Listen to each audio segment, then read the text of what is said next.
si Maria at ang kwentong ito ay hindi ko makakalimutan hanggang sa huling sandali ng aking buhay.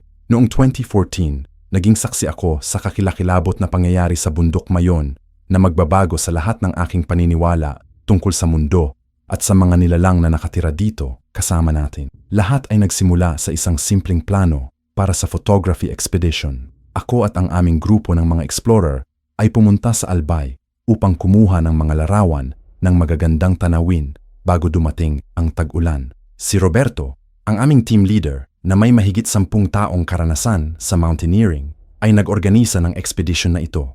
Kasama namin si Carlos, isang lokal na guide na kilala ni Roberto simula pa noong nakaraang taon, at 3 iba pang miyembro ng grupo na lahat ay may malalim na pagmamahal sa kalikasan at photography. Ang plano ay simple lang.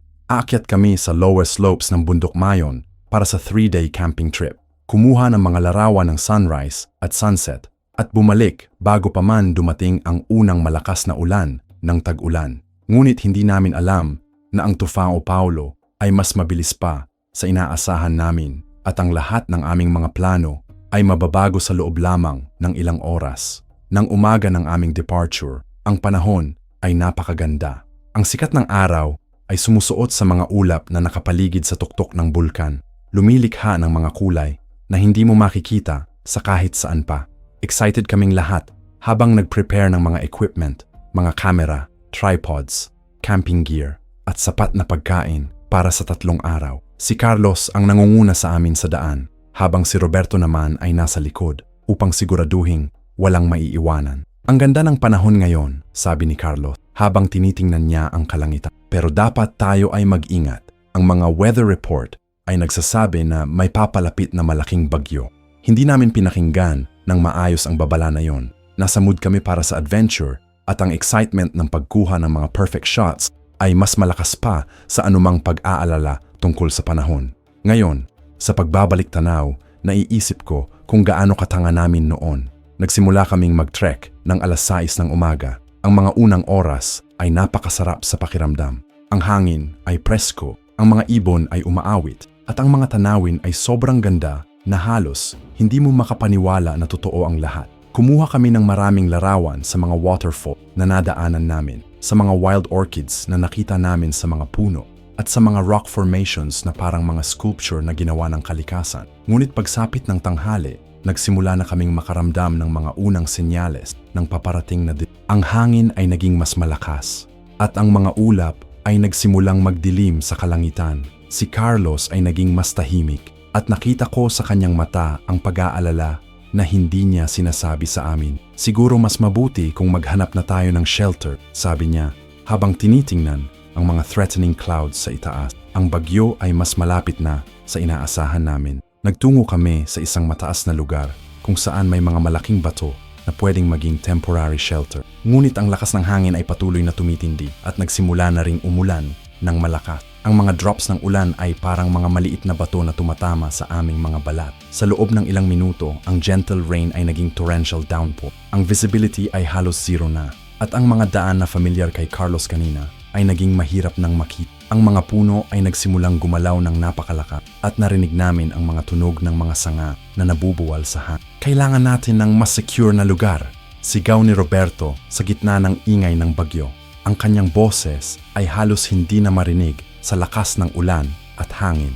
Nagsimula kaming maghanap ng mas maayos na shelter, ngunit ang problema ay hindi na namin alam kung saan kami patungo. Ang mga landmark na ginagamit ni Carlos ay hindi na makita dahil sa kapal ng ulan, at ang mga daan ay naging muddy at slippery. Habang naglalakad kami, nakita namin na maraming malaking puno ang nabuwal na sa hangin, blocking ang mga usual na ruta. Dito nagsimula ang aming tunay na problema. Dahil sa mga nabuwal na puno, napilitan kaming lumiko sa mga daan na hindi familiar kay Carlo. Ang kanyang confidence bilang guide ay unti-unting nawala, at nakita ko sa kanyang mukha ang pag-aalala na pilit niyang itinago sa amin. Hindi ko kilala ang lugar na ito, amin niya sa wakas habang tinitingnan ang Ang mga puno na nabuwal ay nag-block sa usual kong route. Ang sitwasyon ay naging mas masama pa nang si Roberto ay nadulas sa isang basa-basang bato. Narinig namin ang malakas na sigaw niya, at paglingon namin, nakita namin siyang nakahiga sa lupa.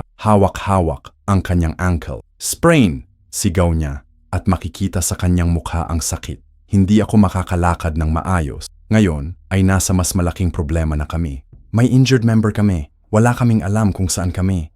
At ang bagyo ay patuloy na lumalala. Ang ulan ay hindi natigil-tigil at ang baha ay nagsisimula ng bumuo sa mga mababang lugar. Walang ibang choice kundi tulungan si Roberto at maghanap ng anumang shelter na makikita namin. Ang kanyang ankle ay namamagana at obvious na hindi siya makakapaglakad ng mahabang distansya. Ginawa namin siyang makeshift stretcher gamit ang mga sanga at rope na dala namin. Habang naglalakad kami sa gitna ng bagyo, nakaramdam ako ng isang kakaibang feeling. Hindi ko ma-explain, pero parang may something sa lugar na iyon na hindi normal. Ang mga puno ay parang mas dark, ang hangin ay may kakaibang tunog, at ang buong atmosphere ay tila may hidden menace na hindi mo makikita pero mararamdaman mo. Pagkalipas ng ilang oras ng mahirap na paglalakad, nakita namin sa malayo ang ilaw na nagmumula sa isang maliit na bahay. Sa gitna ng dilim at ulan, ang ilaw na iyon ay parang sagot sa aming mga panalangin. May bahay doon, sigaw ni Carlos, at para sa unang pagkakataon sa loob ng maraming oras, nakita ko ulit ang hope sa kanyang mga mata. Nagmadali kaming lumapit sa bahay na iyon. Ito ay isang simpleng kubo na gawa sa kahoy at pawid. Tipikal ng mga bahay sa bundok. May mga halaman sa paligid at may maliit na garden na mukhang well-maintained. Sa gitna ng storm, ang bahay na ito ay parang oasis sa desert. Nang makarating kami sa pinto, kumatok si Carlos ng malakas. "Tulong po! May emergency po kami!" Nagtinginan kami habang naghihintay ng sagot. Ang ulan ay patuloy pa ring malakas at lahat kami ay basa na at nanginginig sa lamig. Si Roberto ay nanghihina na rin dahil sa sakit ng kanyang ankle. Pagkalipas ng ilang segundo, bumukas ang pinto. Nakita namin ang isang babae na nasa edad na mga 50. May maamong mukha at mapagmahal na ngiti. Suot niya ang isang malinis na dress na typical ng mga tao sa probinsya. "Ay, Sus Mario Sep, ano bang nangyari sa inyo?" Tanong niya nang makita ang aming itsura. "Pasok na kayo, pasok na. Basa na kayo lahat." Hindi na namin pinag-isipan pa. Desperate na kami sa shelter at ang babae ay mukhang genuinely concerned sa aming Pumasok kami sa loob ng bahay at immediately na nakaramdam kami ng relief sa pagiging dry at warm ng lugar. Ang loob ng bahay ay simple pero comfortable. May mga furniture na gawa sa kahoy, mga religious images sa mga dingding, at ang overall na feeling ay homey at peaceful. May maliit na altar sa isang sulok kung saan may mga kandila at mga larawan ng mga santo. Ako si Tita Elena, pagpapakilala ng babae habang tinutulungan niya kaming magsettle. Nakatira ako dito kasama ng asawa ko, si Kuya Dante, at ng pamangkin namin na si Ligaya. Lumabas mula sa loob ng bahay ang isang lalaki na nasa edad ding mga 50. Malaki ang katawan, may maitim na balat na sunog ng araw, at mga mata na matalinong tumingin sa amin. Sumunod sa kanya ang isang batang babae na mga 18 taon ang edad. Maganda, pero may something sa kanyang mga mata na parang takot o sadness na hindi ko ma-identify. Ako si Dante, pagpapakilala ng lalaki habang tumutulong sa amin na isettle si Roberto sa isang komportable na lugar. At ito si Ligaya, ang pamangkin namin. Ang batang babae ay ngumiti sa amin pero napansin ko na ang ngiti niya ay hindi umabot sa kanyang mga mata. May kakaibang sadness sa kanyang mukha na parang may tinatagong sikreto. "Salamat po sa pagpapasok sa amin," sabi ni Roberto habang inaalagaan ang kanyang ankle. "Hindi namin alam kung ano na sana ang nangyari sa amin kung hindi ninyo kami pinasok." "Wala iyon," sagot ni Tita Elena habang nag-prepare ng mga tuwalya para sa amin. Natural lang na tumulong sa kapwa-tao, lalo na sa ganitong sitwasyon. Habang nagpapatuyo kami, narinig namin sa labas ang patuloy na paglakas ng bagyo. Ang mga puno ay nag-creak sa hangin at narinig namin ang mga tunog ng mga bagay na natutumba sa labas. Obvious na hindi kami makakaalis sa lugar na iyon hanggang hindi tumitigil ang storm. "Mukhang matagal pa ang bagyo na ito," sabi ni Kuya Dante habang tumitingin sa bintana. "Hindi kayo makakaalis dito hanggang bukas o malamang sa susunod pa na araw." Wala kaming choice kundi sumang-ayon. Ang weather ay sobrang lalala pa at si Roberto ay hindi pa rin makakalakad ng maayos. Ang mga host namin ay mukhang genuine naman sa kanilang pagtulong at wala kaming ibang opsyon. "Maraming salamat po sa inyo," sabi ko. "Babayaran namin kayo para sa abala." "Hindi kailangan," sagot ni Tita Elena. "Ang mahalaga ay safe kayo dito. Maghanda na lang tayo ng hapunan para sa lahat." Habang nagsettle kami sa loob ng bahay, napansin ko ang ilang detalye na naging curious ako. Una, ang bahay ay may kakaibang amoy. hindi masama, pero something na hindi familiar sa akin. Pangalawa, si Ligaya ay hindi masyadong nagsasalita. At tuwing titingin ako sa kanya, mabilis siyang nagiiwas ng tingin. Pero sa mga oras na iyon, hindi ko pa naiisip na may mali sa sitwasyon. Tired kami, wet, at grateful sa shelter na nabigay sa amin. Ang mga kakaibang observation na yon ay naging background noise lang sa aming relief na safe kami sa loob ng bahay. Habang nag-prepare si Tita Elena ng hapunan, nakipag-usap kami kay Kuya Dante tungkol sa area. Sinabi niya na nakatira na sila doon ng mahigit 2 dekada at familiar na sila sa mga bagyo na dumadaan sa lugar. Sinabi rin niya na madalas silang nakakakuha ng mga stranded na tao sa bahay nila kapag may mga emergency na tulad namin. Madalas po ba kayong nakakakuha ng mga bisita tulad namin? Tanong ni Carlo. Minsan, sagot ni Kuya Dante. Lalo na kapag tag-ulan, maraming mga tao ang nagkakaligaw sa bundok na ito. Ang sagot niya ay simple, pero may kakaibang tone sa kanyang boses na naging curious ako. Pero muli, sa mga oras na yon, hindi ko pa naisip na may reason para mag-alala. Nang matapos ang hapunan, nagbigay sa amin si Tita Elena ng mga kumot at unan. Sinabi niya na matutulog kami sa sala habang sila naman ay sa mga kwarto sa loob. Ang arrangement ay reasonable naman at grateful pa rin kami sa kanilang kindness. Bago ako natulog, lumabas ako saglit sa may pinto para tingnan ang lagay ng panahon sa labas. Ang bagyo ay hindi pa rin tumitigil at ang lakas ng ulan at hangin ay nakakarinig pa rin hanggang sa loob ng bahay. Makikita mo sa labas na ang mga puno ay patuloy pa rin gumalaw at may mga debris na naglilipad sa hangin. Habang nakatayo ako doon, biglang lumapit sa akin si Ligaya. Nasa pajama na siya at sa dilim, mas obvious ang sadness sa kanyang mga mata. Ate, bulong niya sa akin. Mag-ingat po kayo. Bakit? Tanong ko na naging curious sa kanyang warning. Pero bago pa siya makasagot, narinig namin ang tinig ni Tita Elena na tumatawag sa kanya mula sa loob. Ligaya? Saan ka ba? Halika dito. Mabilis na umalis si Ligaya at hindi na niya nasagot ang tanong ko. Naiwan akong nagtaka sa kanyang warning, pero naisip ko na baka homesick lang siya o may personal na problema. Pumasok na ako sa loob at humiga sa kumot na binigay sa akin. Ang mga kasama ko ay natutulog na at ang ingay ng bagyo sa labas ay naging background sound habang unti-unti akong nagiging antok.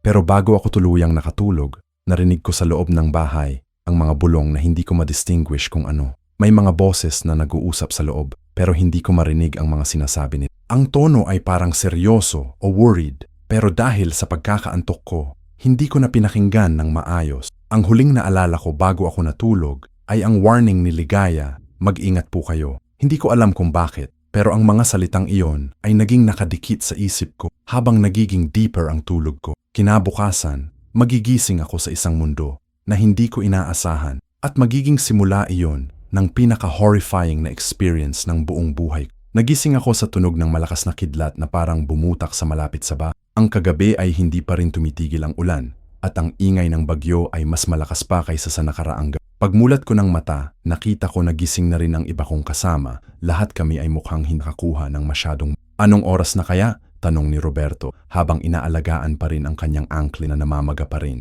Tiningnan ko ang relo ko. 6:00 ng umaga na, pero sa kadiliman sa labas, parang gabi pa rin. Ang mga bintana ng bahay ay nakakulong at ang tanging ilaw na pumapasok ay ang mga flash ng kidlat na patuloy na tumutuloy sa kalangitan. Narinig namin ang mga yapak mula sa loob ng bahay at lumabas si Tita Elena na may dalang tray ng mainit na kape at tinapay. Kumusta ang tulog ninyo? Tanong niya habang inilapag ang pagkain sa mesa. Hindi pa rin tumitigil ang ulan, no? Mukhang mas matagal pa kayong mananatili dito. Ang boses niya ay masaya pa rin, pero napansin ko na may kakaibang gleam sa kanyang mga mata na hindi ko nahalata kagabi.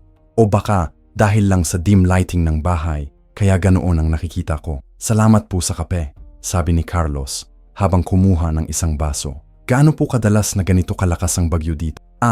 Iba-iba, sagot ni Tita Elena. Pero ang Paulo na ito ay mas malakas pa sa usual. Buti na lang at nandito kayo sa safe place. Habang nag-aalmusal kami, lumabas din si Kuya Dante mula sa loob.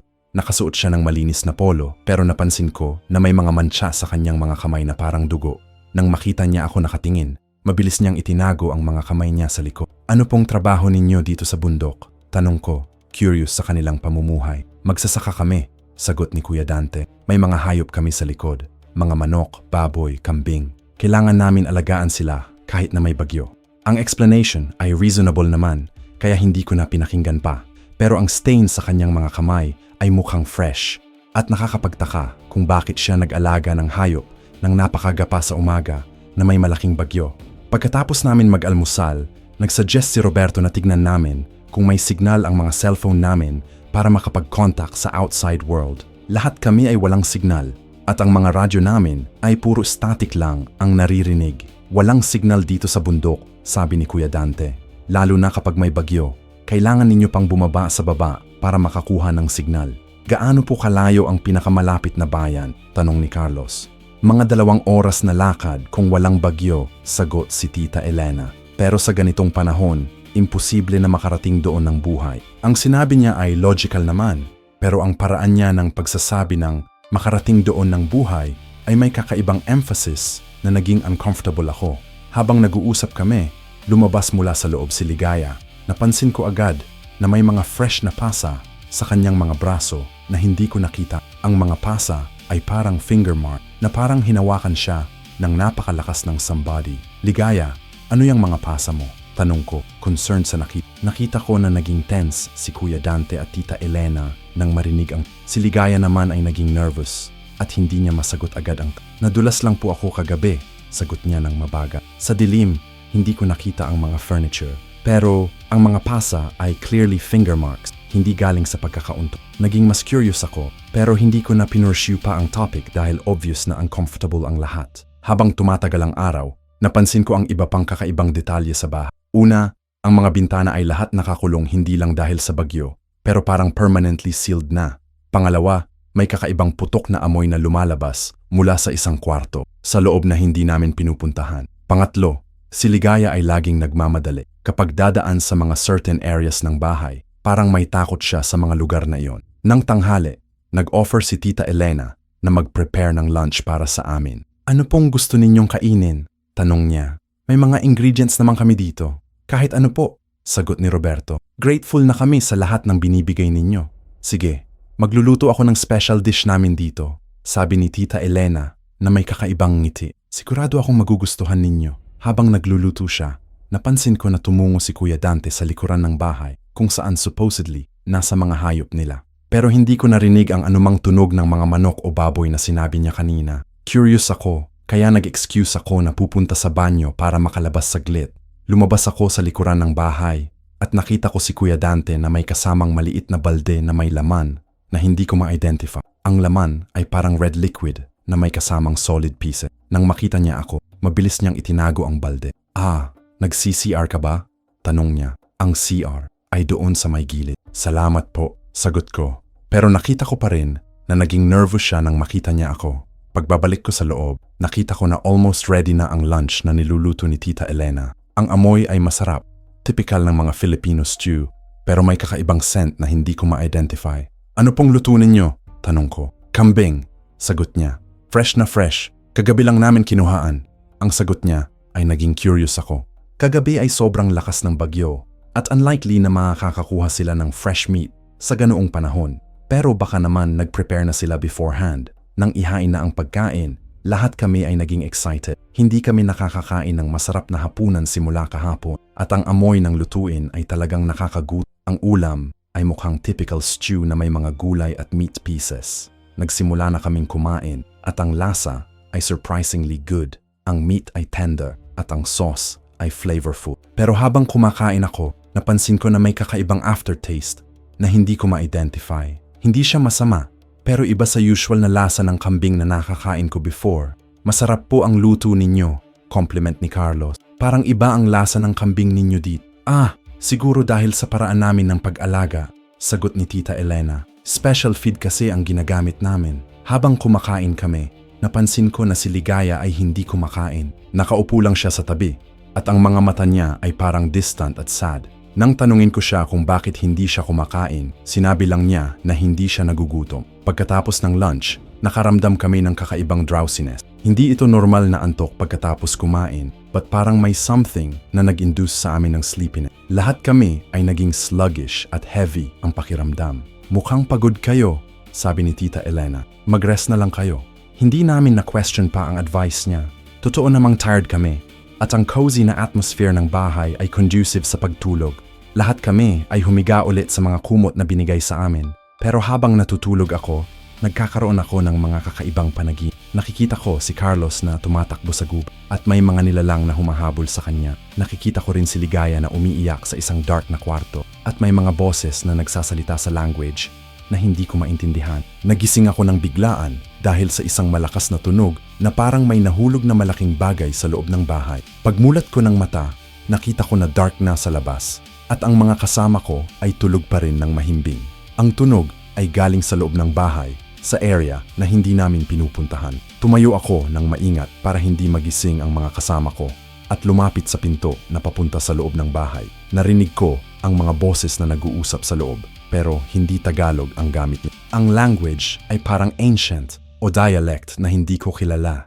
Nang mas malapitan ko pa, narinig ko ang boses ni Kuya Dante na nagsasalita sa kakaibang tone, mas deep at threatening kaysa sa normal niyang boses. Narinig ko rin ang boses ni Tita Elena pero parang naging iba rin ang quality ng kanyang voice. Biglang natigil ang mga boses at narinig ko ang mga yapak na papalapit sa pinto. Mabilis akong bumalik sa aking tulugan at nagpanggap na natutulog. Narinig ko ang pinto na bumubukas at sa pagkakapikit ng mata ko, nakita ko ang mga anino na tumitingin sa amin. Ang mga anino ay mas malaki kaysa normal at ang mga hugis nila ay parang distorted. Nanatili silang nakatingin sa amin ng ilang segundo bago sila bumalik sa loob. Nang makasiguro ako na wala na sila, binuksan ko ang mata ko. Nakita ko nagising din pala si Roberto at obvious na narinig niya rin ang mga nangyari. Maria, bulong niya sa akin, may mali sa lugar na ito. Alam ko, bulong ko pabalik. Nakita mo ba ang mga anino kanina?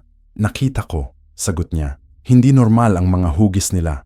Naging mas alert kami at napagdesisyuhan namin na bantayan ang isa't isa habang natutulog ang iba. May something sa bahay na hindi normal at kailangan namin maging careful. Habang nag-aantay kami sa umaga, narinig namin ang mga kakaibang tunog na nagmumula sa loob ng bahay. May mga ingay na parang may mga mabibigat na bagay na hinahila sa sahig at mga boses na nag-uusap sa language na hindi namin maintindihan. Biglang lumabas si Ligaya mula sa loob at lumapit sa amin. Nakita niya na gising kami at sa kanyang mga mata ay makikita ang takot at desperasyon. Ate, kuya, bulong niya sa amin. Kailangan ninyong umalis dito. Bakit? Tanong ni Roberto. Hindi sila normal, sagot ni Ligaya at sa boses niya ay maririnig ang pangingin. Hindi kayo safety. Ano ang ibig mong sabihin? Tanong ko. Pero bago pa siya makasagot, narinig namin ang malakas na tawag ni Tita Elena mula sa loob. Ligaya, saan ka na naman? Balik ka dito. Nakita ko ang takot sa mata ni Ligaya at mabilis siyang tumayo. Makinig kayo sa akin, bulong niya bago siya bumalik sa loob. Huwag kayong kumain ng kahit ano bukas. At kapag nakakita kayo ng pagkakataon, takasan ninyo ang lugar na ito. Bumalik siya sa loob at naiwan kaming dalawa ni Roberto na naguguluhan at natatakot sa mga sinabi niya. Ang mga salita niya ay clear. May danger sa lugar na iyon at kailangan namin umalis. Pero paano namin makakaalis? Si Roberto ay injured pa rin. Ang bagyo ay patuloy pa ring malakas at wala kaming alam kung saan kami pupunta. Ang mga host namin ay mukhang hindi pa namin kilala ang tunay na identity at si Ligaya ay obvious na may takot sa kanila. Habang naghihintay kami sa umaga, nagplano kami ng mga possible ways para makaalis. Ang problema ay limited ang aming options at hindi namin alam kung safe ba na maglakad sa gubat habang may bagyo pa rin. Nang sumapit ang umaga, lumabas ulit si Tita Elena na may dalang almusal. Pero ngayon, mas observant na kami sa kanyang mga kilos. Napansin namin na may kakaibang glint sa kanyang mga mata at ang ngiti niya ay parang may hidden meaning. Kumusta ang tulog ninyo? Tanong niya. Mukhang masama ang panaginip ninyo. Pawisan kayo.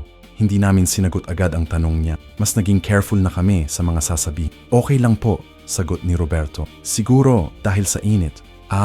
Kumain na kayo, sabi ni Tita Elena habang inilapag ang pagkain. May special dish ulit ako para sa inyo. Naalala namin ang warning ni Ligaya. Huwag kaming kakain ng kahit ano. Pero paano namin ire-refuse ang pagkain nang hindi namin sususpetahin? Hindi po kami masyadong nagugutom, sabi ko. Busog pa kami kahapon. Nakita ko na naging iba ang ekspresyon ni Tita Elena nang marinig ang sagot ko. Ang masayang ngiti niya ay unti-unting nawala at napalitan ng something na mas serious.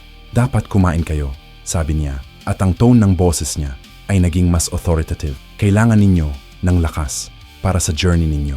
Ang paraan niya ng pagsasalita ay naging threatening At obvious na hindi na siya nag-a-ask lang.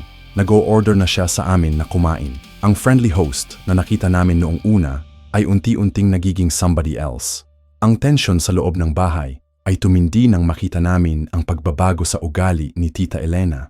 Ang dati niyang motherly na approach ay napalitan ng isang authoritative tone na nakakapagtaka. Naging mas observant kami sa bawat kilos nila at lahat ng mga detalye na hindi namin napansin before ay nagiging mas obvious na. Kailangan ninyong kumain, ulit ni Tita Elena, at ngayon ay mas firm na ang boses niya. Hindi kayo makakaalis dito ng walang lakas. Si Roberto ay nag-exchange ng tingin sa akin at pareho naming naintindihan na kailangan namin maging diplomatic para hindi namin masama ang situation. Kinuha niya ang isang plate at nagpretend na kakain, pero sa halip na kainin talaga, pinaikot-ikot lang niya ang pagkain sa plate. Salamat po, sabi niya. Medyo masakit pa lang ang sikmura ko dahil sa anxiety sa bagyo. Nakita ko na hindi satisfied si Tita Elena sa sagot ni Roberto, pero hindi na niya pinursu pa.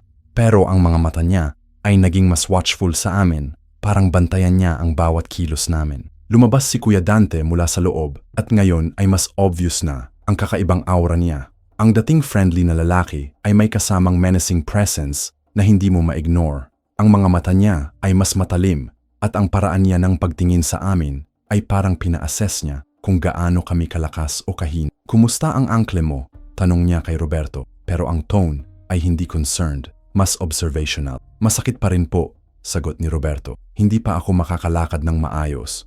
Nakita ko na nag-exchange ng meaningful look sina Kuya Dante at Tita Elena. May communication silang nangyayari na hindi namin maintindihan, pero obvious na may plano sila na hindi namin alam. Habang nag-uusap kami, napansin ko na si Carlos ay unusually quiet. Simula kagabi, hindi na siya masyadong nagsasalita at ang usual na energy niya bilang guide ay parang nawala. Nang tiningnan ko siya ng maayos, nakita ko na may kakaibang glazed look sa kanyang mga mata. Carlos, okay ka ba? Tanong ko sa kanya. Oo, sagot niya. Pero ang boses niya ay parang distant. Medyo nahihilo lang ako. Ang sagot niya ay naging concerning sa akin. Si Carlos ay experienced mountaineer at hindi siya tipo ng tao na madaling mahilo. May something na off sa kanya, pero hindi ko mapinpoint kung ano. Nang tanghali, nagsuggest si Kuya Dante na tignan namin ang lagay ng panahon sa labas. Lumabas kami lahat sa may pinto at nakita namin na medyo humina na ang ulan compared sa nakaraang mga araw. Ang hangin ay hindi na gaanong malakas at may mga breaks na sa mga ulap kung saan nakikita ang araw. Mukhang titigil na ang bagyo, sabi ni Roberto na may hope sa boses. Siguro makakaalis na kami bukas. Hindi pa, sabi ni Kuya Dante nang mabilis. Ang mga bagyo dito ay unpredictable. Minsan ay humihina, tapos bumabalik na mas malakas pa. Ang eagerness niya na pigilan kami sa pag-alis ay naging obvious. Hindi siya masaya sa possibility na makakaalis kami. At ang mga reason niya ay parang pinipilit lang.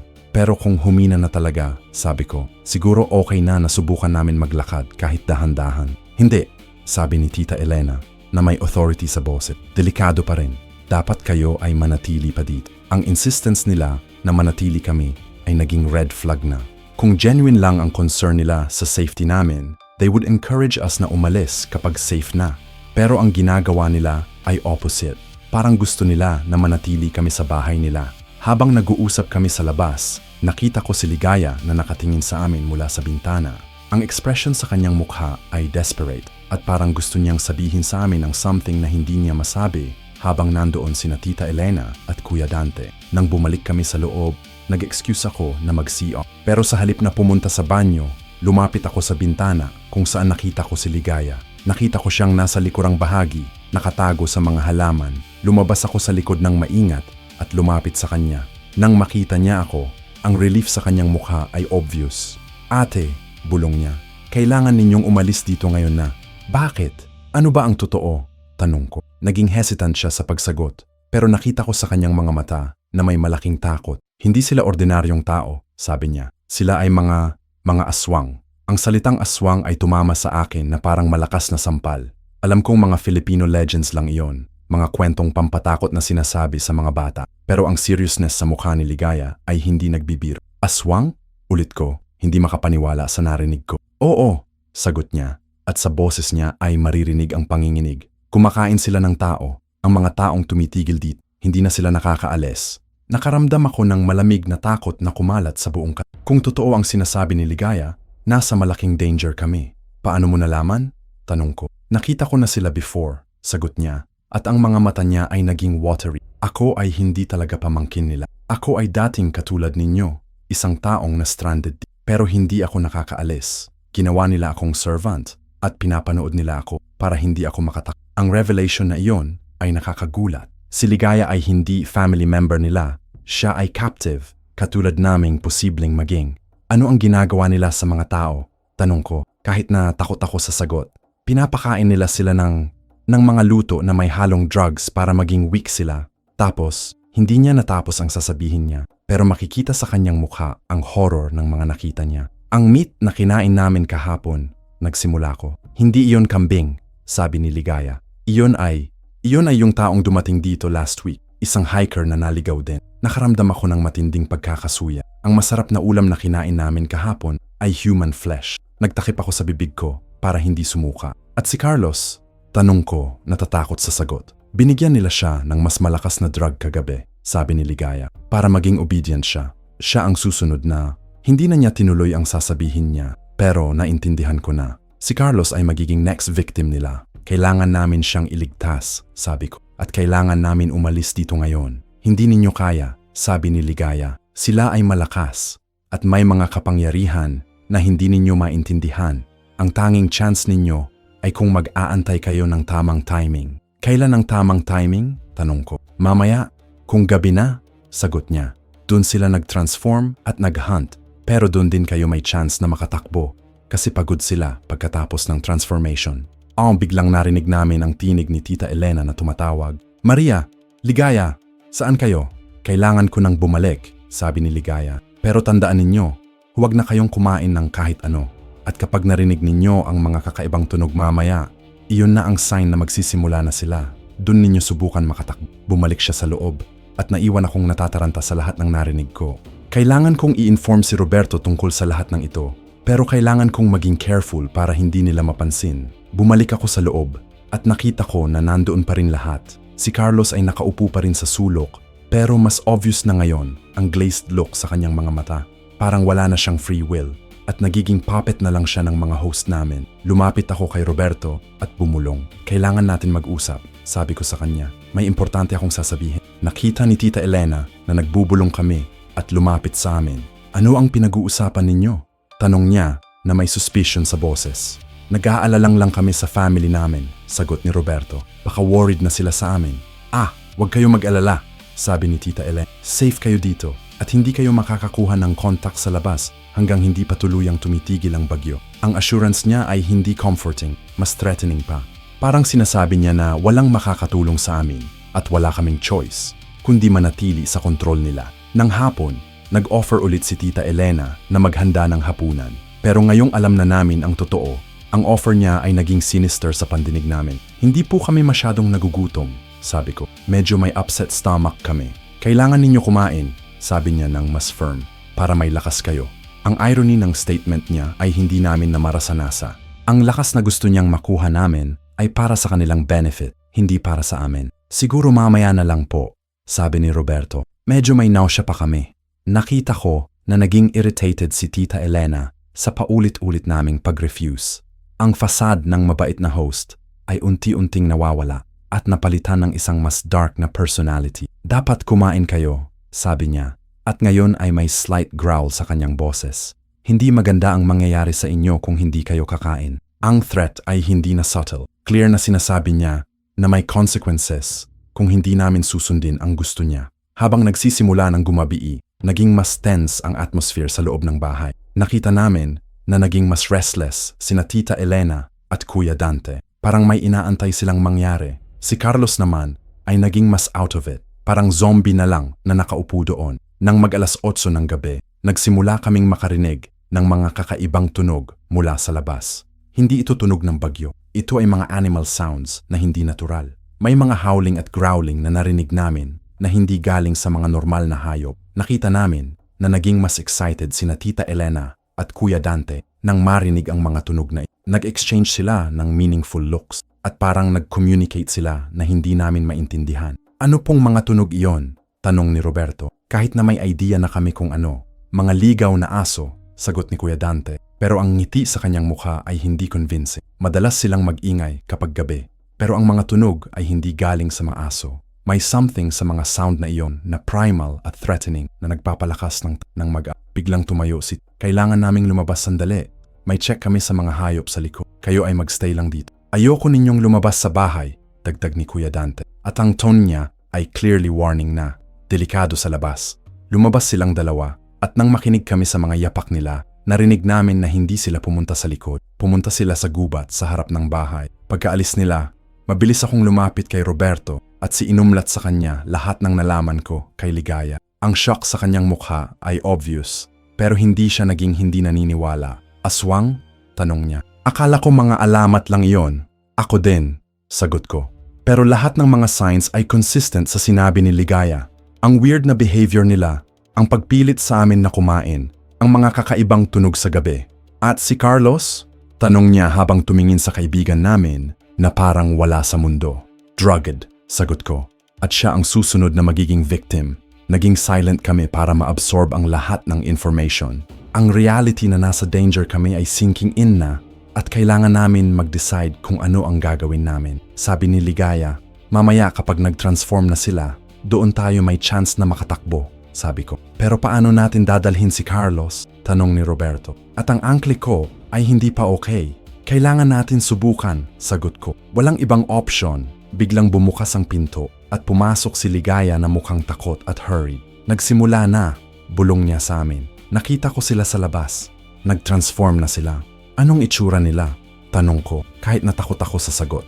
Hindi ninyo gusto makita, sagot niya. Pero ngayon ang chance ninyo. Habang busy sila sa paghunt sa gubat, kailangan ninyong umalis na. Tumingin kami kay Carlos na hindi pa rin responsive. Kailangan namin siyang dalhin.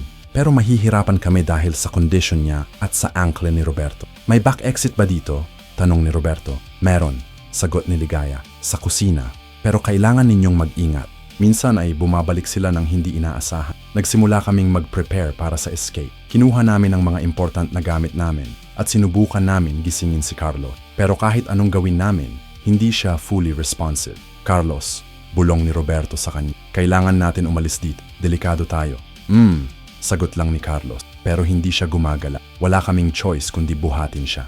Kahit na injured si Roberto, kailangan namin magtulungan para makadala kay Habang nag-prepare kami, narinig namin sa labas ang mga mas malakas na howling sound. Ang mga tunog ay parang nagmumula sa mga creatures na hindi natural at ang fear sa amin ay tumindi. Kailangan na ninyong umalis, sabi ni Ligaya na may urgency sa boses. Hindi ko alam kung gaano katagal silang mawawala. Nagtungo kami sa kusina at nakita namin ang back door na sinabi ni Ligaya. Pero bago pa namin buksan, narinig namin ang tunog ng mga yapak na bumabalik sa bahay. Ang mga yapak na bumabalik sa bahay ay naging dahilan para manginig kami sa takot. Napakabilis ng pagbabalik nila at hindi namin inaasahan na ganoon kadali lang sila makakabalik mula sa kanilang hunting. Mabilis, tago kayo, bulong ni Ligaya na may panic sa boses. Huwag silang paparinig. Naghanap kami ng maaaring pagtago ang lugar sa kusina. May maliit na pantry sa gilid na sapat para sa aming tatlo. Kasama si Carlos na still groggy at hindi fully aware sa nangyayari. Pumasok kami doon at nagtago habang si Ligaya ay nagpanggap na nag-aayos ng mga gamit sa kusina. Narinig namin ang pinto na bumubukas at ang mga boses ni Tita Elena at Kuya Dante na pumapalik sa loob ng bahay. Pero ang mga boses nila ay hindi na katulad ng dati. May kakaibang quality na mas mababang pitch. Parang may mixture ng human at animal sound. Nasaan ang mga bisita? Tanong ni Tita Elena. Pero ang boses niya ay may growling undertone na nakakakilabot. Natutulog pa po, sagot ni Ligaya. At marinig mo sa kanyang boses na pilit niyang kontrolin ang takot. Hindi sila dapat matulog ng ganyan katagal, sabi ni Kuya Dante na may suspicion. Dapat banggitin mo na sila. Mula sa aming hiding place, narinig namin ang mga yapak na patungo sa sala kung saan dapat namin tulugan. Pagkakalipas ng ilang segundo, narinig namin ang malakas na sigaw ni Tita Elena. Wala sila. Ligaya, nasaan sila? Ang takot sa boses ni Ligaya ay hindi na niya matago. Hindi ko po alam, sagot niya. Kanina lang po ay nandoon pa sila. Nagsinungaling ka, sigaw ni Kuya Dante at narinig namin ang tunog ng mga bagay na nahuhulog. Parang sinasama niya si Ligaya. Hindi po, Totoo po, hindi ko alam. Naging mas malakas ang mga ingay sa sala at obvious na sinasama ni Kuya Dante si Ligaya. Gusto kong lumabas para tulungan siya, pero alam ko na mas makakatulong ako sa kanya kung hindi kami mahuhuli. Hanapin mo sila, utos ni Tita Elena. Tingnan mo lahat ng mga lugar sa loob ng bahay, hindi sila makakalayo dahil sa bagyo. Narinig namin ang mga yapak na nagsimulang mag-search sa buong bahay. Alam namin na malapit na kaming mahuli at kailangan namin ng plan para makaalis. May ibang exit ba sa kusina? Bulong ni Roberto sa akin. Tiningnan ko ang paligid at nakita ko na may maliit na bintana sa likod ng pantry. Hindi ito malaki, pero siguro kasya kami if we squeeze through. May bintana doon, bulong ko. Pero kailangan natin mag-ingat sa ingay. Habang naghahanda kami para sa escape, narinig namin na papalapit na ang mga yapak sa kusina. Wala na kaming time. Kailangan namin kumilos ngayon. Mabilis kong binuksan ang bintana at unang lumabas si Roberto kahit na may injured ankle siya. Susunod sana ako, pero narinig ko na pumasok na sa kusina si Tita Elena. Ligaya, may amoy ako ng tao dito. Hindi normal ang boses ni Tita Elena. Parang may combination ng human voice at animal growl. Ang takot na naramdaman ko ay hindi mapantayan ng anumang experience ko before. Mabilis kong itinulak si Carlos papunta sa bintana, pero dahil sa laki niya at sa groggy state niya, mahirap siyang i-maneuver. Si Roberto ay tumutulong sa labas, habang ako ay nagtutulak mula sa loob. Biglang bumukas ang pinto ng pantry at nakita ko si Tita Elena na nakatayo doon. Pero ang nakita ko ay hindi na ang babae na nakilala namin kahapon. Ang mukha niya ay naging distorted. Ang mga mata niya ay naging yellow na parang ng hayop at ang mga ngipin niya ay naging matutulis na fangs. Akala ninyo makakatakas kayo, sigaw niya at lumapit sa akin na may claws na lumabas sa kanyang mga kamay. Mabilis kong itulak si Carlos sa bintana at kasabay noon ay tumalon din ako palabas. Nahulog kami sa lupa sa labas ng bahay at kahit na masakit ang pagkakahulog, gumising si Carlos dahil sa impact. Ano? Saan tayo? Tanong niya na confused pa rin. Takbo! Sigaw ni Roberto. Kailangan natin tumakbo ngayon. Narinig namin mula sa loob ng bahay ang malakas na howling ni Tita Elena at ang tunog ng mga bagay na nadudurog. Obvious na galit siya sa pagkakatakbo namin. Nagsimula kaming tumakbo sa gubat, pero mahirap dahil madilim at maraming obstacles sa daan. Si Roberto ay nahihirapan dahil sa ankle niya at si Carlos ay hindi pa fully alert. Ako ang nangunguna sa grupo, ginagamit ang maliit na flashlight na nasa bag ko. Habang tumatakbo kami, narinig namin sa likod ang mga tunog na hindi human. May mga howling at growling na sumusunod sa amin at obvious na hinahabol na nila kami. Ang mga tunog ay nagiging mas malapit at alam namin na mabilis silang gumagalaw sa gubat. Hindi natin sila matatakasan kung ganito ang speed natin, sabi ni Roberto na nahihirap ng huminga. Kailangan natin maghanap ng lugar na pwedeng magtago, sagot ko habang patuloy kaming tumatakbo. Nakita namin sa harap ang isang malaking puno na may hollow sa loob. Hindi ito malaki pero pwedeng magtago doon temporarily. Pumasok kami sa loob at nag-try na maging quiet hanggat narinig namin na dumaan sa tapat namin ang mga creatures na humahabol sa amin. Ang mga tunog na ginagawa nila ay nakakakilabot, parang combination ng human at animal sounds na hindi natural. May mga ingay din ng mga claws na kumakalmot sa mga puno at ng mga fangs na nangingit. Naririnig ko sila, bulong ni Tita Elena mula sa hindi kalayuan. Pero ang boses niya ay naging mas demonic pa. Amoy ko ang dugo nilang. Tumahimik kami at hindi gumalaw hanggang makalipas ang mga boses. Pagkakalipas ng ilang minuto, naging tahimik na sa paligid pero hindi pa rin kami sigurado kung safe na lumabas. Ano bang nangyayari? Tanong ni Carlos na unti-unting gumigising sa drugs na binigay sa kanya. Bakit tayo andito sa gubat?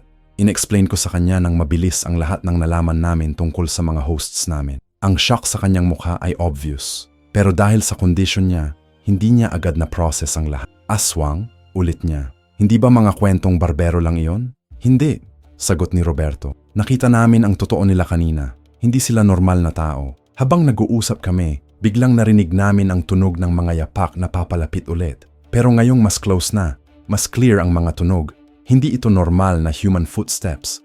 May kasamang claws na tumutunog sa mga bato at sa mga dry leaves. Nandito kayo, sabi ng boses ni Kuya Dante mula sa labas ng Tree Hollow. Nakakaamoy ako ng takot ninyo. Lumabas kami mula sa aming hiding place at nakita namin si Kuya Dante na nakatayo sa harap namin. Pero katulad ni Tita Elena, hindi na siya yung tao na nakilala namin. Ang katawan niya ay naging mas malaki. Ang mga mata niya ay naging red at ang mga kamay niya ay may mahabang claws. Hindi kayo makakatakbo sa amin, sabi niya na may sinister na ngiti. Kilala namin ang buong gubat na ito. Walang lugar na hindi namin mahahanap kayo. Tumakbo kami sa kabilang direksyon, pero si Kuya Dante ay mabilis na sumusunod. Ang speed niya ay hindi human, mas mabilis pa sa normal na tao, at madali niyang nahahabol ang agwat sa pagitan namin. Habang tumatakbo, nakita namin na may precipice sa harap. Isang malaking drop na hindi namin kaya i-cross. Nasa dead end kami at walang ibang daan para makatakas. Ano na? Tanong ni Carlos na may panic sa boses. Tumingin ako sa paligid at nakita ko na may mga malaking bato sa gilid na pwede namin gamitin as weapons. Hindi ideal pero wala kaming ibang choice. Kailangan natin lumaban, sabi ko, at kinuha ang isang matalas na bato. Lumaban? Tanong ni Roberto. Paano natin lalabanan ang mga iyon? Bago pa ako makasagot, lumabas si Kuya Dante mula sa mga puno. Ngayon ay mas clear pa ang transformation niya. Ang mukha niya ay combination na ng human at animal features at ang mga ngipin niya ay puno ng dugo. Sayang ang takbo ninyo, sabi niya habang unti-unting lumalakab sa amin. Masarap ang laban, mas masarap ang karne kapag stressed. Lumapit siya sa amin na may hunting stance, parang predator na ready na kunin ang prey. Ang mga mata niya ay focused sa amin at makikita mo sa kanyang expression ng appetite para sa human flesh. Bigla niya akong sinugod, pero nakailag ako at nauntog ko siya sa ulo gamit ang bato na hawak ko. Sumigaw siya sa sakit, pero hindi siya natumba. Sa halip, mas naging galit pa siya. Masakit iyon, sabi niya, habang hinahawak ang sugat sa ulo. Pero hindi iyon sapat para patayin ako. Sinugod niya si Roberto, pero nakailag din ito at sinipa ang ankle ni Kuya Dante. Natumba siya temporarily, pero mabilis din siyang nakatayo. Nakita ko na may dugo na si Roberto sa binte.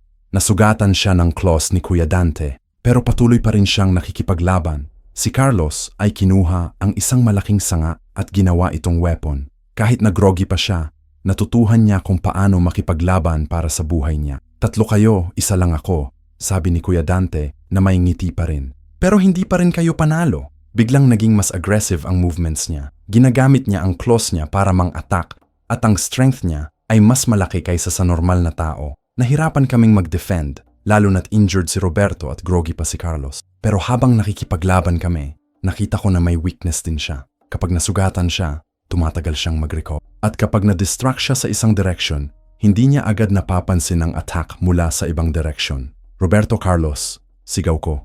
Sabay-sabay natin siyang aatakein. Ginawa namin ang coordinated attack. Si Roberto ay nang-distract sa harap. Si Carlos ay nag-a-attack sa side. At ako ay nag-aim sa likod. Ang strategy ay naging effective at natumba namin si Kuya Dante. Pero kahit na natumba siya, hindi pa rin siya defeat. Tumayo siya ulit at mas galit na ngayon. Hindi ninyo ako matatalo, sigaw niya. Alam ninyo ba kung gaano ako kalakas? Pero bago pa niya kami ma-attack ulit, narinig namin ang boses ni Ligaya mula sa hindi kalayuan. Dito ako, sigaw niya. May dala akong tutulong sa inyo. Lumingon kami at nakita si Ligaya na tumatakbo papunta sa amin. May hawak siyang isang maliit na bottle at isang knife na may kakaibang kumikinang. Ano yan? Tanong ko. Holy water at blessed knife, sagot niya habang hinahablot ang hininga. Galing sa simbahan sa bundok. Ito lang ang makakasira sa kanila. Bigla niyang inispray ang holy water kay Kuya Dante at sumigaw siya sa sobrang sakit. Ang balat niya ay nagsimulang mag-smoke at ang aswang form niya ay unti-unting bumabalik sa human form. Imposible, sigaw niya. Saan ninyo nakuha iyan? Matagal ko nang nakatago sagot ni Ligaya. Hinihintay ko lang ang tamang pagkakataon. Binigay niya sa akin ang blessed knife at agad ko itong ginamit para atakein si Kuya Dante. Nang tumama ang knife sa kanya, sumigaw siya ng napakalakas at natumba. Pero habang nangyayari ito, narinig namin ang malakas na howling mula sa direksyon ng bahay. Si Tita Elena ay paparating na at base sa tunog, mas galit pa siya kaysa kay Kuya Dante. Kailangan natin umalis dito ngayon, sabi ni Ligaya. Mas malakas si Tita Elena kaysa kay Kuya Dante. Hindi natin siya kakayanin. Tumakas kami mula sa lugar na iyon. Iniwan namin si Kuya Dante na still writhing sa sakit mula sa blessed knife. Pero alam namin na hindi iyon permanent. Kailangan namin maging mas malayo bago siya makarecover. Habang tumatakbo kami, in-explain ni Ligaya ang situation. Hindi ako tunay na pamangkin nila, sabi niya. Ako ay dating katulad ninyo, isang taong na stranded dito. Pero nakamit ko nilang hindi nila ako makain dahil may blessing ako mula sa pare. Anong blessing? Tanong ni Roberto. May anting-anting ako na binigay ng lolo ko. Sagot niya habang pinakita ang maliit na cross sa kanyang leeg. Kaya hindi nila ako masitransform. Pero ginawa nila akong captive para gamitin akong bait para sa mga susunod na victim. Nakakaawa ang story niya. Pero at least ngayon ay may alay kami na may alam tungkol sa mga aswang at kung paano sila labanan. Saan tayo pupunta? Tanong ni Carlos na mas alert na ngayon. May simbahan sa bundok, sagot ni Ligaya. Doon tayo safe, hindi sila makakapasok sa holy ground. Nagtungo kami sa direksyon na sinabi ni Ligaya, pero alam namin na hindi pa tapos ang laban. May 2 aswang panabuhay at galit na galit sila sa amin. Ang gabi ay mahaba pa at marami pang mangyayari. Habang tumatakbo kami patungo sa simbahan na sinabi ni Ligaya, narinig namin sa likod ang mas malakas na howling kaysa. Hindi lang si Tita Elena ang sumusunod sa amin ngayon. Narinig namin din ang boses ni Kuya Dante na mukhang nakarecover na mula sa atake namin. Mabilis sila makahil, sabi ni Ligaya habang patuloy kaming tumakbo. Kaya dapat umabot tayo sa simbahan bago nila tayo mahabol. Ang terrain ay nagiging mas mahirap habang tumataas kami sa bundok. Maraming mataas na bato at mababaw na creek na kailangan naming tusiran. Si Roberto ay nahihirapan pa rin dahil sa angklin niya, pero pinipilit niya makasabay sa amin. Gaano pa kalayo ang simbahan? Tanong ni Carlos na umiikot na ang mga mata sa pagod. Mga 30 minuto pa, sagot ni Ligaya. Pero kailangan natin magpatuloy. Kapag huminto tayo, mahahabol nila tayo. Biglang tumigil si Ligaya at nakinig sa paligid. May narinig siyang tunog na naging alerto siya. May mali, bulong niya. Ang mga tunog ng paghahabol nila ay tumigil na. Nakinig din kami. At totoo nga, ang mga howling at ang mga yapak na sumusunod sa amin ay biglang nawala.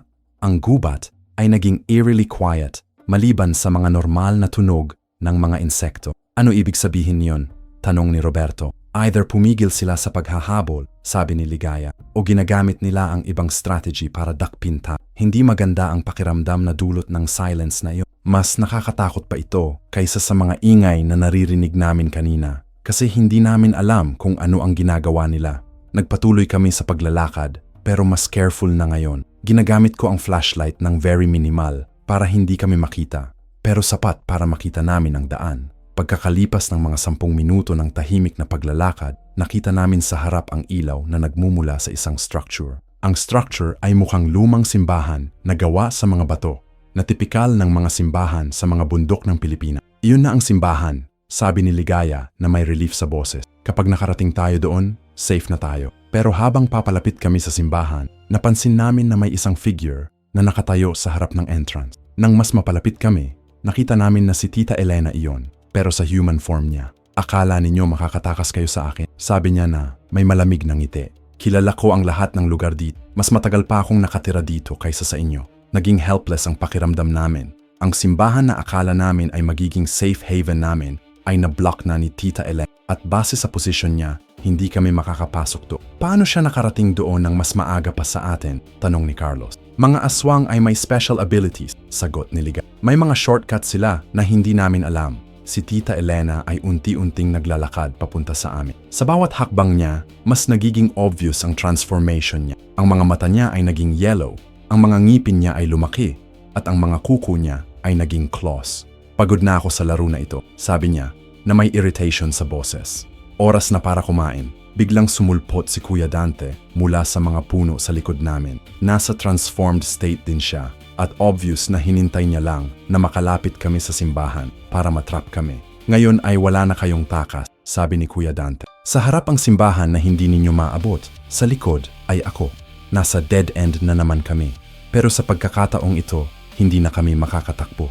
Kailangan namin harapin ang 2 aswang na mas malakas sa amin. Ligaya, bulong ko, may iba ka pa bang holy water or blessed objects? Konti na lang, sagot niya habang tinitignan ang maliit na bottle. Hindi sapat para sa 2.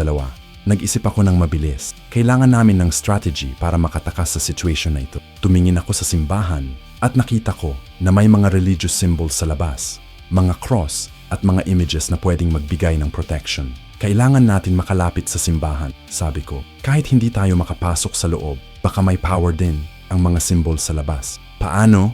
Tanong ni Roberto. Si Tita Elena ay nasa harap ng entrance. Distraction, sagot ko. Isa sa atin ay mag-distract kay Tita Elena habang ang iba ay tatakbo patungo sa simbahan. Biglang lumapit si Tita Elena sa amin na may aggressive stance. Hindi na siya nag-antay na makalapit pa kami. Nag-decide na siyang atakein kami. Sino sa inyo ang magiging unang pagkain ko? Tanong niya na may malicious na ngiti. Wala, sagot ko. At biglang hinagis kay Tita Elena ang flashlight na hawak ko. Natamaan siya sa mukha at temporary siyang na-blind. Ginamit namin ang opportunity para tumakbo patungo sa simbahan. Pero si Kuya Dante ay hindi nagpahinang makahuli. Hinabol niya kami at dahil sa speed niya, malapit na niya kaming abutin. Huwag kayong tigil, sigaw ni Ligaya. Malapit na tayo. Nang makarating kami sa harap ng simbahan, biglang naramdaman namin ang kakaibang energy. Ang air ay parang naging lighter at ang oppressive feeling na naramdaman namin sa gubat. Pero si Tita Elena ay nakarecover na mula sa flashlight attack at galit na galit siya ngayon. Lumapit siya sa amin na may full transformation. Hindi na siya mukhang tao pero isang creature na combination ng human at animal features. Akala ninyo protected kayo dito? Sigaw niya. Hindi ako takot sa mga symbols na yan. Lumapit siya sa entrance ng simbahan, pero nang malapit na siya sa threshold, biglang may invisible barrier na humarang sa kanya. Hindi siya makapasok, at tuwing susubukan niya, parang may kumukulong tubig na tumutunog sa kanyang balat. Imposible, sigaw niya. Bakit hindi ako makapasok? Dahil blessed ground ito, sabi ni Ligaya. Hindi kayo makakapasok dito. Pero kahit na hindi sila makapasok sa simbahan, hindi pa rin kami completely safe. Hindi kami makakalabas mula sa simbahan nang hindi nila kami makita at pwede silang mag-antay sa labas hanggang mapagod kami. Ano na ang gagawin natin? Tanong ni Carlos. Hindi tayo pwedeng manatili dito forever. Tumingin ako sa loob ng simbahan at nakita ko na may altar doon na may maraming religious artifact. May mga kandila, cross at mga holy relics na pwedeng makatulong sa amin. Pumasok tayo sa loob, sabi ko. Siguro may makikita tayong makakatulong sa amin. Pumasok kami sa loob ng simbahan at immediately na nakaramdam kami ng peace at protection. Ang energy sa loob ay completely different mula sa gubat, warm, comforting, at safe. Pero sa labas, narinig namin na nag-uusap sina Tita Elena at Kuya Dante. Hindi namin maintindihan ang language na ginagamit nila, pero obvious na nagplaplano sila ng something. Hindi sila aalis, sabi ni Ligaya. Maghihintay sila dito hanggang sa mapilitan tayong lumabas.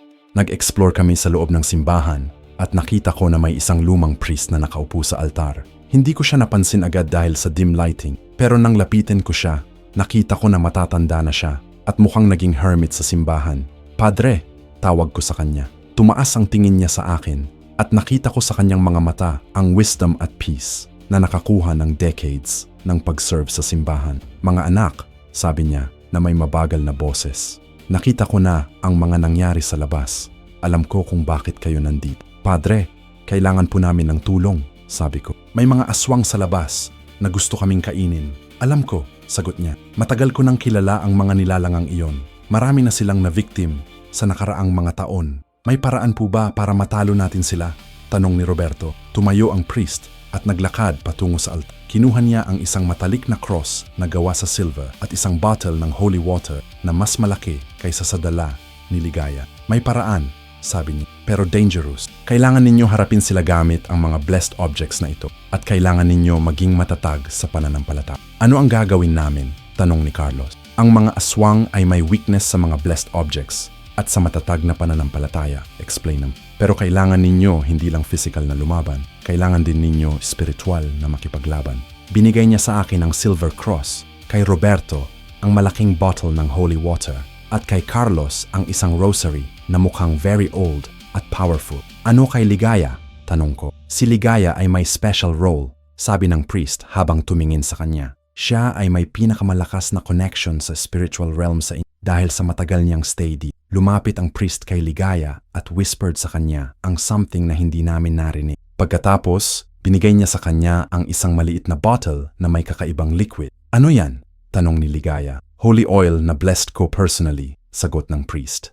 Ito ang pinakamalakas na weapon ninyo laban sa mga aswang. Pero gamitin ninyo lang ito kapag desperate na ang situation. Nag-prepare kami para sa final confrontation. Alam namin na hindi kami makakatagal na manatili sa simbahan at eventually kailangan namin harapin sina Tita Elena at Kuya Dante. Paano namin sila lalabanin ng sabay? Tanong ni Roberto. Hindi ninyo kailangan sabay, sagot ng priest. Gamitin ninyo ang divide and conquer strategy.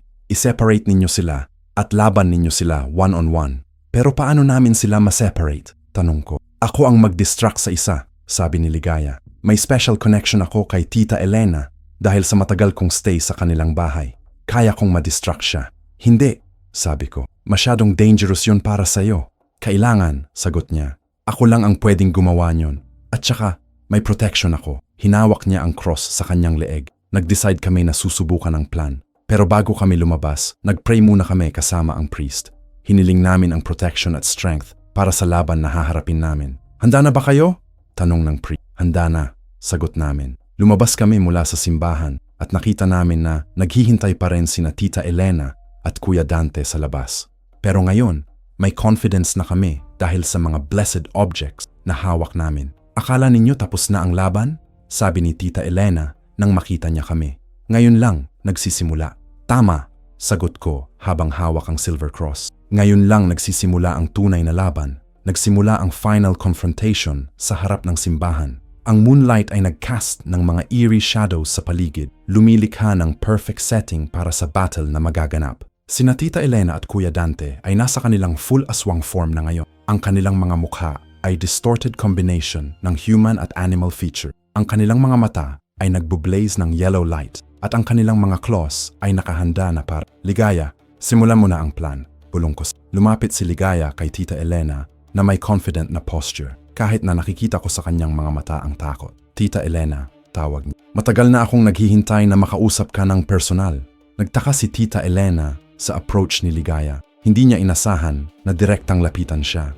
Ano ang gusto mo, Ligaya? Tanong niya na may suspicion sa boses. Gusto kong malaman kung bakit mo ginagawa ito, sagot ni Ligaya. Bakit mo kinakain ang mga taong tumutulong sa atin? Habang nag-uusap sila, nagsignal ako kay Roberto at Carlos na slowly lumayo from sa Kuya Dante. Ang plan ay ma-isolate namin si Kuya Dante at lalaban naming tatlo sa kanya habang si Ligaya ay magdidistract kay Tita Elena. Simpleng dahilan, sagot ni Tita Elena, kailangan namin kumain para mabuo at ang pinakamahusay na pagkain para sa aming uri ay human flesh. Pero may ibang paraan naman, sabi ni Ligaya. Hindi kailangan pumatay ng innocent na tao. Wala, sigaw ni Tita Elena at obvious na nairita na siya sa conversation. Ito ang nature namin, hindi mo maiintindihan. Habang busy sila sa usapan, mabilis naming in-approach si Kuya Dante. Hawak ko ang silver cross. Si Roberto ay may holy water at si Carlos ay may rosary. Tatlo laban sa isa, sabi ni Kuya Dante na may malicious ng ngiti. Hindi pa rin fair para sa inyo. Tignan natin, sagot ko. At biglang tumakbo towards sa kanya na hawak ang silver cross. Nang makalapit ako, itinapat ko ang cross sa kanyang mukha. Sumigaw siya sa sakit at umurong. Ang balat niya sa part na natamaan ng cross ay naging burnt at ang amoy ng nasusunog na laman ay kumalat sa air.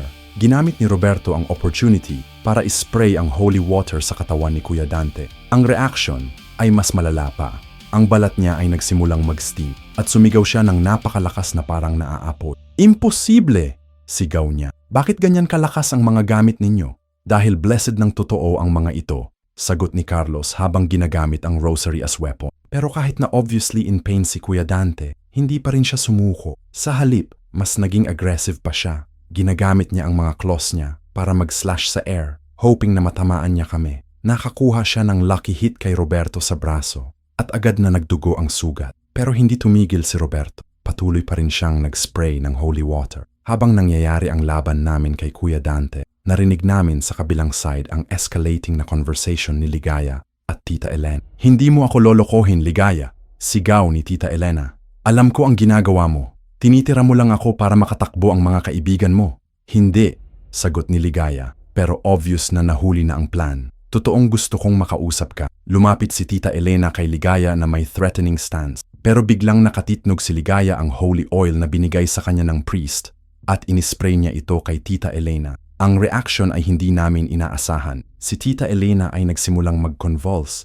at ang buong katawan niya ay nag-blaze ng white light. Sumigaw siya ng sobrang lakas na umabot sa buong bundok. Ano ang ginawa mo sa akin? Sigaw niya habang nahihirapan siyang tumayo. Holy oil na personal na blessed ng priest, sagot ni Ligaya. Ito ang pinakamalakas na weapon laban sa mga tulad. Nakita naming lahat na ang form ni Tita Elena ay unti-unting bumabalik sa human form. Pero hindi siya peaceful na nagbabago. Obvious na labanan between ang aswang nature niya at ang holy oil. Nang makita ni Kuya Dante ang nangyayari kay Tita Elena, naging desperate siya. Ginawa niya ang all-out attack sa amin Pero dahil sa holy objects na hawak namin, mas may advantage kami. Hindi ninyo matatalo ang aming uri, sigaw niya habang patuloy kaming naatake. Mali ka, sagot ko, at itinapat ko ulit ang silver cross sa kanyang dibdib. Ngayong direct hit sa heart area, ang effect ay mas devastate. Sumigaw si Kuya Dante at ang transformation niya ay nagsimulang mag-reverse. Ang aswang features niya ay unti-unting nawawala at bumabalik siya sa human form. Pero hindi pa rin siya completely. Kahit na nasa human form na siya, patuloy pa rin siyang sumusubukan mag-attack. Pero mas weak na siya ngayon at madali na namin siyang masubdue. Carlos, gamitin mo ang rosary, sigaw ko. I-wrap mo sa kanya para hindi siya makakilos. Ginawa ni Carlos ang sinabi ko at warp-up niya ang rosary sa mga kamay ni Kuya Dante. Nang natamaan ng rosary ang balat niya, nagsimula ulit siyang mag-convulse. Sa kabilang side, si Tita Elena ay patuloy pa ring nag-struggle laban sa effects ng holy oil. Pero makikita na hindi na niya kaya. Ang aswang nature niya ay unti-unting natatalo ng spiritual power ng oil. Tita Elena, tawag ni Ligaya sa kanya. Hindi pa huli ang lahat. Pwede ka pang magbago. Hindi! Sigaw ni Tita Elena. Ayoko maging human. Mas mahina ang mga human. Pero mas may soul ang mga human. Sagot ni Ligaya. May pagmamahal, may compassion. Hindi katulad ng buhay na meron ka ngayon. Nakita ko sa mga mata ni Tita Elena ang internal struggle. Part of her ay gusto nang sumuko sa human nature niya. Pero ang aswang side niya ay lumalaban pa rin. Lumapit ako sa kanila na hawak pa rin ang silver cross. Pwede ka pang magbago, sabi ko sa kanya. Pero kailangan mong piliin ito. Tumingin siya sa akin at para sa first time simula nang makilala ko siya, nakita ko sa kanyang mga mata ang glimpse ng humanity. Natagal ko nang gustong huminto, sabi niya na may luha sa mata. Pero hindi ko alam kung paano. Ngayon mo nalaman, sagot ko. Gamitin mo ang remaining human part mo para labanan ang aswang nature mo. Nakita ko na mas naging peaceful ang expression ni Tita Elena. Ang struggle sa kanyang mukha ay unti-unting nawala at replaced ng determination na mag-fight laban sa dark side. Biglang may bright light na lumabas mula sa kanyang katawan at ang buong area ay na-illuminate. Ang light ay hindi nakakasilap pero warm at comfort, katulad ng light na nakikita sa mga religious experiences. Pagkatapos ng light, nakita namin na completely transformed na si Tita Elena pabalik sa human form. Pero hindi siya yung same person na nakilala namin. May peacefulness sa kanyang aura na hindi namin nakita before. Salamat, sabi niya sa amin. Salamat sa pagbigay sa akin ng chance na maging tao ulit. Si Kuya Dante ay nakita ang nangyari kay Tita Elena at naging mas desperate pa siya. Susubukan niyang mag-transform ulit sa aswang form, pero dahil sa rosary na nakabalot sa kanya, hindi niya magawa. Ayoko! Sigaw niya. Ayoko maging mahina tulad ni Elena. Hindi ka magiging mahina, sabi ni Carlos. Magiging human ka. At ang mga human ay may strength na hindi mo naiintindihan.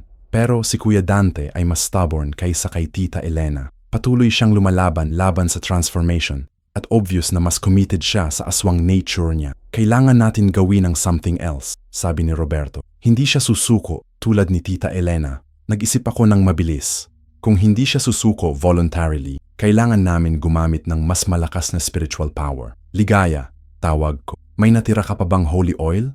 Konti lang, sagot niya. Gamitin mo sa kanya, sabi ko. Pero this time, habang ginagamit mo, mag-pray ka ng malakas. Kailangan natin ng spiritual power para ma-force ang transformation. Ginawa ni Ligaya ang sinabi ko. Habang inispray niya ang holy oil kay Kuya Dante, nag-pray siya ng malakas at sumali kami sa kanya. Ang combined na spiritual energy namin ay naging powerful na force laban kay Kuya Dante. Kahit na ayaw niya, napilitan siyang mag-transform pabalik sa human form. Pero unlike kay Tita Elena, na peaceful ang transformation, kay Kuya Dante ay forced. Kaya kahit na nasa human form na siya, may anger pa rin siya at bitterness.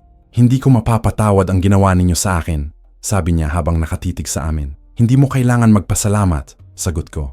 Pero at least ngayon ay may chance ka ng maging better person. Lumabas mula sa simbahan ng priest na tumulong sa amin kanina. Nakita niya ang results ng battle at ngumiti siya na may satisfaction. Napakahusay ninyo mga anak, sabi niya. Hindi madaling gawin ang ginawa ninyo. Padre, ano na ang mangyayari sa kanila? Tanong ni Roberto habang tumuturo kay Tita Elena at Kuya Dante. Magiging normal na human sila, sagot ng priest. Pero kailangan nilang mag-repent para sa lahat ng mga kasalanan nila. Mahabang proseso iyon. At si Ligaya?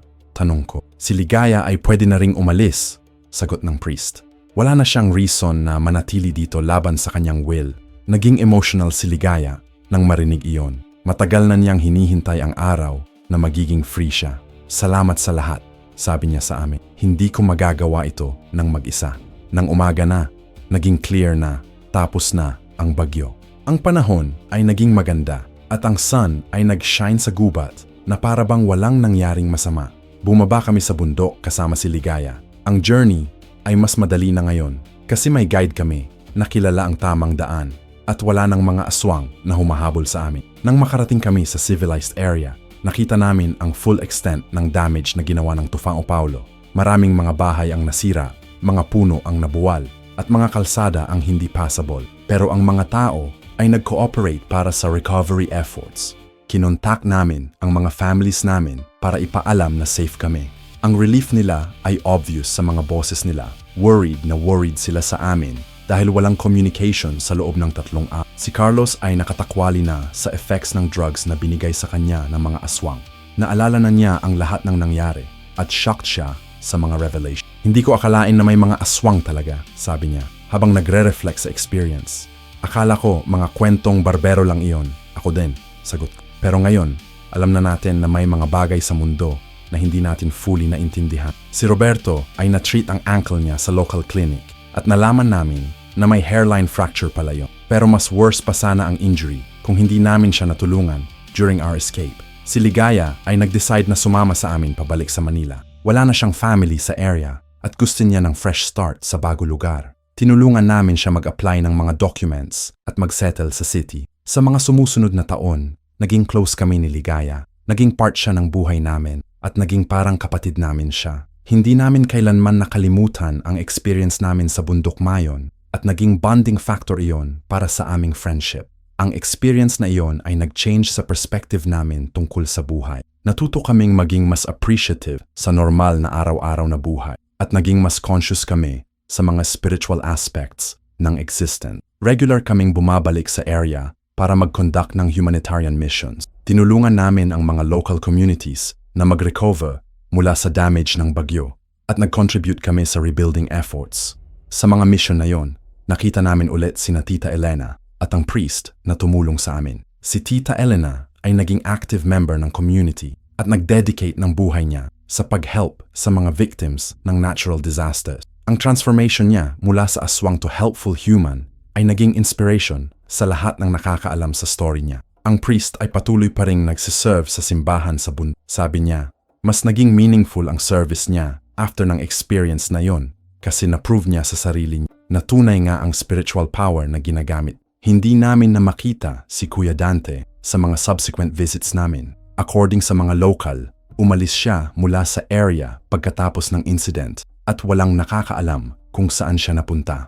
Hopefully, nakahanap din siya ng peace katulad ni Tita Elena. Ang experience na yon ay naging lesson para sa amin tungkol sa importance ng caution kapag tumatanggap ng help mula sa mga strangers, lalo na sa mga remote areas.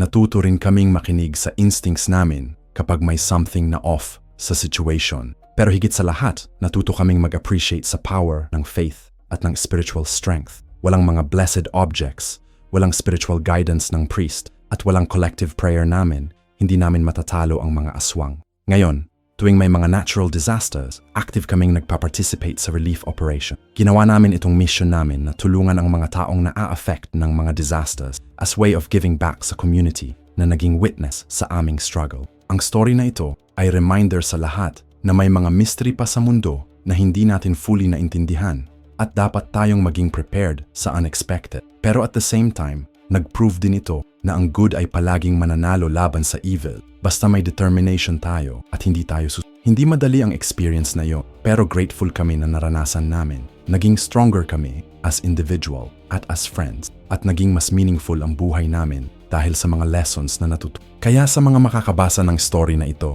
tandaan ninyo, mag-ingat kapag tumatanggap ng tulong, makinig sa instincts ninyo at hindi kayo mag-hesitate na lumaban kapag nasa danger kayo. At higit sa lahat, huwag kayong mawawalan ng pag-asa. May solution palagi sa lahat ng problema, basta hindi kayo susuko. Kung nagustuhan ninyo ang kwentong ito, pakiclick ang like button, mag-subscribe sa channel, at mag-comment ng mga thoughts ninyo.